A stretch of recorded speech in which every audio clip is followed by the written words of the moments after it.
I am curious to know if anybody felt any connection with any of the themes that we brought up before. I need this and I need this and... She said that it was about attachment to needs, that she had, in the beginning it was like, I need this, and then afterwards she felt a shift. So I want to say that a lot of spiritual practices work on attachment by eliminating the wanting.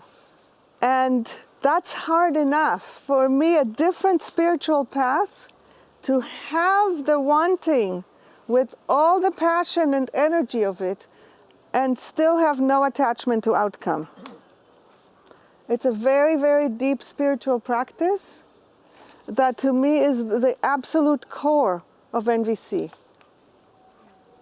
To be able to allow myself the energy that moves in me, that wants something, without killing that energy, and still be relaxed in every cell of my body about whether it will happen or not.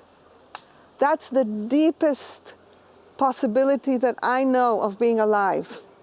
And Shanti, I want to relate that back to the world's problems, because that is one of the places where that level of releasing attachment is the hardest. Because if you think about all the hungry children, if you know there are 18,000 children under the age of 5 that die every day in the world from causes related to food.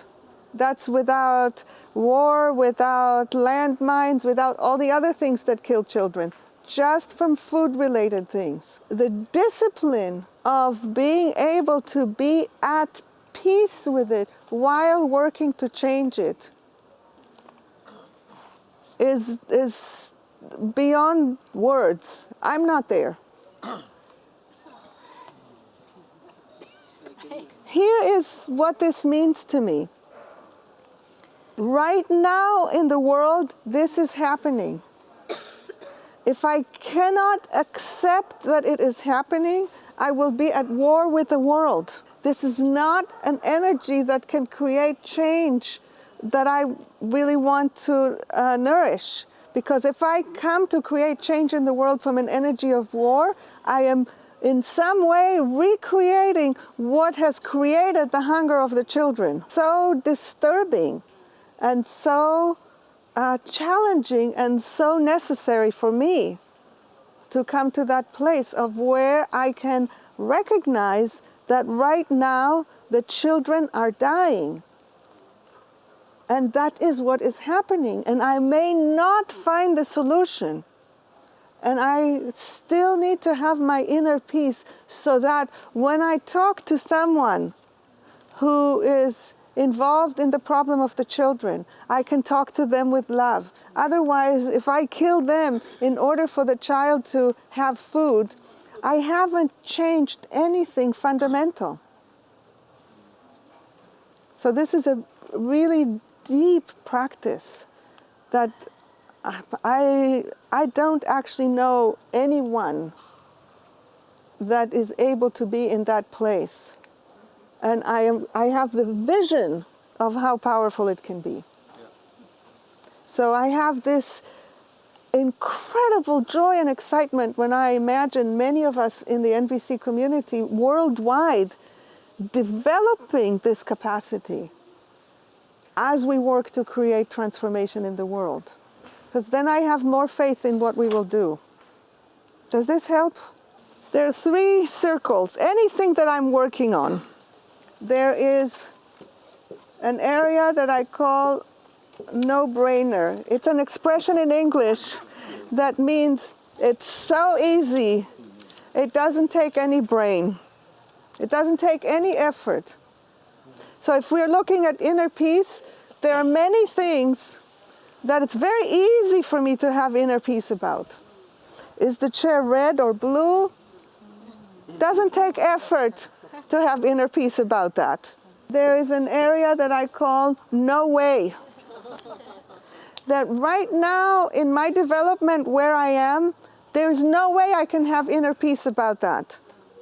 Oh, this can be not just about inner peace. This can be about courage. This could be about anything that I'm working on. So this area, the no-brainer area, nothing happens there because it's too easy. This area, the no way, nothing happens there because it's too difficult. It's what I was talking before with Matthias. If we stretch beyond a certain area, the system starts having bells and whistles and shuts down. It's the alarm zone. Here, I call it strategic discomfort because this is the area where the real struggle happens. Now, the struggle will happen whether I want it or not. Where my choice is whether I embrace the struggle and work with it like we worked with Matthias to stretch it, or whether I move away from it and contract. I will stay with what's comfortable is comfortable, what's not comfortable is not comfortable, and no growth happens. If I always stay within the comfort zone, I know I don't grow. Some of us have the opposite problem. Whenever there's a challenge, we stretch and stretch and stretch. Does anybody recognize yourself in that? Always stretch and stretch and stretch. Too much. And then there can be kind of like a backlash from our system. We crash, we get sick, we drop into depression because what's wrong with me? I don't make any progress or whatever. The trick is to find this area of strategic discomfort where it's useful for me to stretch. Can you give examples? Everything is an example. So for you, the example may be your mother-in-law. Every time she calls, you completely lose your temper. So to be able to stay on the phone with her for 2 seconds without losing your temper, that may be your stretch. So if she calls and you hang up the phone, you're contracting. If she calls and you stay on the phone with her for an hour, you're overwhelming your system. But if you can stay on the phone with her for 2 seconds without yelling at her, that may be your useful stretch. Now, if I do this enough, it comes to this place.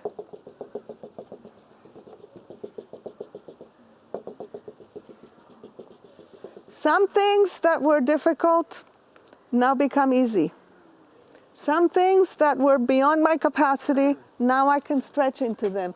And what's even more exciting, some things that I didn't even see as a human possibility, I now know have some possibility. I may not be able to attain it in my lifetime, but I know that it's humanly possible. That to me is so inspiring right there. But before, if I didn't stretch, I couldn't even see that it's possible. I'll give you an example from the human species. Some few hundred years ago, nobody could conceive of the idea that there could be equality between men and women. It was not even on the radar screen anywhere. Now it's in the zone of struggle everywhere in the world. I don't know anywhere in the world where that struggle is finished. But we now see possibilities that were not even visible before, so we have more energy to keep the struggle going. I find this model to be really compassionate because everyone is here. I'm somewhere here, you're somewhere here, the Dalai Lama is somewhere here. You never lose the area of struggle. You just expand, but there's always the place where you struggle.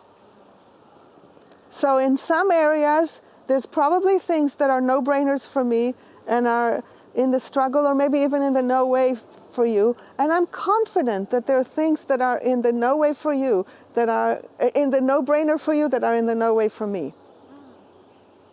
Because it's not linear and it's not in all the different areas together. Okay? Yes? So when you say being gentle, it also means being gradually taking steps and doing things instead of at once stretching? There is no substitute for you knowing yourself. I have no capacity to give you any answer to any of your questions fundamentally. I can only give you metaphors and ideas and practices. But you know yourself. Is this too much? Is this too little? And the key is to come back to being gentle with yourself so that you can accept your limitations and work to stretch them at the same time. Jason is inviting somebody into their strategic discomfort for whom speaking into a group is a stretch. So again, you would know yourself. Who are you? I still struggle with the power imbalances among the participants and between the participants and teams. So how did that come up for you? Say, be more specific. Because there is a gift in what you're saying, and I'm still only seeing the gift wrap. During an exercise yesterday, which Farah asked us to do, and it was discovered by Beth, that she asked 5-6 of the youths to speak only Oriya, whether they were able to approach somebody when they were asked to approach 3 people and spend a minute with them. If you will remember that. The answer was no, they didn't. Another question she asked was, did anybody approach you? Answer from everybody was no. What's the deep longing that makes this important for you? That everybody was able to connect with everybody else, regardless of the language or religion or economic situation. This is so important to you. Thank you. Now the gift was delivered. Wait! Stand there. Every inch of doing this gives you more power. Because when you drop to that level of sharing, it's easier for people to hear you. In the previous one, it can easily sound like judgment and criticism. But now your heart is shining through this pain. You feel the difference? I am wondering how many people were touched or moved hearing Dilip's pain. To say that I'm touched when I hear you. How many people imagine that now you might approach someone you don't share a language with to connect with them because of having heard this? How many of you imagine that? Raise your hand. You see the power of that? I'm confident that if you hadn't let us see what is in your heart, it would be fewer people. It would be some, but fewer. Thank you. Thank you, everyone. Thank you.